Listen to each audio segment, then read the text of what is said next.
All right, I'll give you my ab workout, as you asked, just because I was just doing it. So I'll just do a quick review, and you can do as many sets as you want.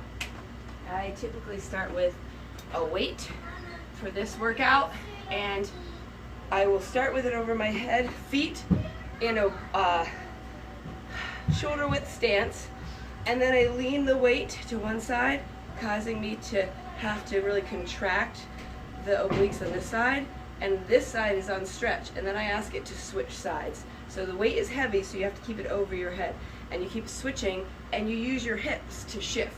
So you're on stretch on one side, and the other side contracts. Stretch, and then contract from the far stretch. So it's stretched here, and as I switch, see it contracts in there. And I use like a 10, 12 pound weight. You could use a kettlebell, I guess, if you wanted to. And I do this kind of to fatigue. Okay, your arms will get tired. Then I'll go into a split lunge. Okay, I'm not really doing any dips. Long arm twist from side to side, and I'll do this to fatigue. Okay, trying not to open up the hips, trying to stay in the lunge position. Then I'll switch it to short arm. The last set was long arm. When I switch legs, I'll switch it in closer so I can get just as many. All right, you're still twisting both sides. And I'll do this until I'm fairly fatigued. I don't really count. Then I'm gonna go back to over the head. And this is like a ski conditioning move because you actually use these muscles when you're skiing, and you have slight bend in your knees, soft knees. And I'll do this again to fatigue.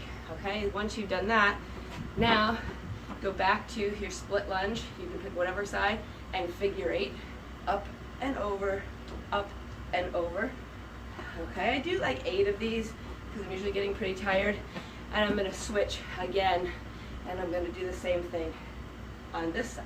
Okay, this is great for hoeing the garden, for all kinds of throwing, good for balance, tongue fatigue. And that's, you're gonna feel all up in here and all up in here. I will also take, and I will do chops, and I will chop my axe, but instead of just pulling up and staying here, I hop. I chop, and I hop. And I find a distance where I can hop for like 8 to 10 hops, then I switch. So you're always hopping a little bit towards the side that you're swinging to. If your basement has low ceilings, watch out. So I travel back and forth doing that. Your heart rate gets up, then you'll be tired. So that's a lot up in here and in here, but I'm gonna continue working my way down. Wait till this is nice and fatigued first before I train down low, because these things help, and I really want to isolate down here and really be able to fatigue here without so much help from all the other abdominal muscles. You can do this on the ground. I'll show it to you up high if you need to work your way into it. Hip dips, dip your hip into the empty space and switch sides. Sometimes you have to shuffle your feet around a whole bunch and from side to side. So on the floor, you're in a nice plank, dip, you can even touch, and keep going to fatigue. Usually about 20 to 30 will fatigue you. You have to have a strong upper body to hold this till you're fatigued. You can take a break and repeat that if you want. So other things that I like to do, I like to use a bench because to use the lower abdominals, I like to hold on. If you don't have a bench, you can do it on the floor too, which I'll show you. But if you have a bench, or like lay on the deck and grab the edge of a deck or something like that, and you're gonna be just crunching in, and you kind of hold for a second and release. So this would be step 1, and you'll do about 20 of these.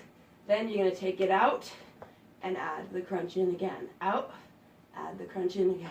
Out, add the crunch in again. Then the next step, and you do like 20 of those.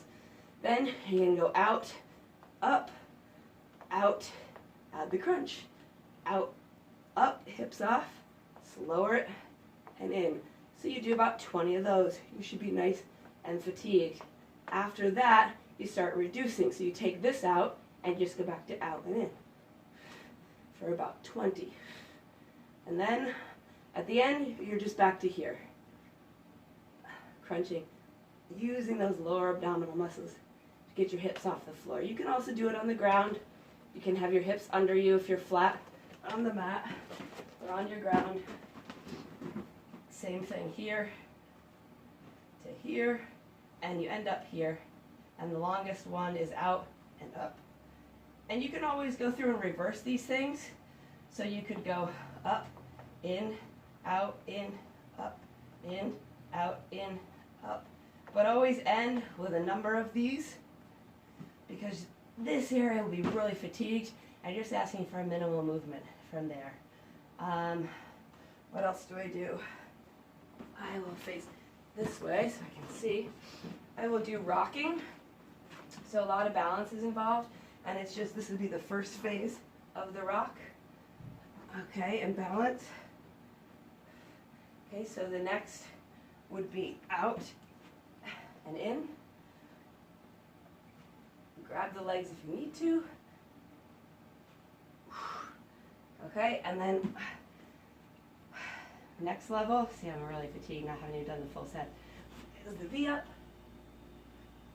And if you can't do a full V-up, just get up however you can, position yourself, and work this angle. Work the negative, which is working the way down really slowly. Up, work the negative really slowly. So even if you have to do this to get up, start up here to make your descent. And the last one, I guess for now, will be here. You're like a canoe. You're rocking side to side, side to side, side to side, side to side. If you're fatigued with the arms up, you can just do side to side. Get your arms out from under your bottom because you can't really rock. Just have them next to you. If your low back is popping off the floor, you're not ready for this. And that's it. I know that'll help you, but I hope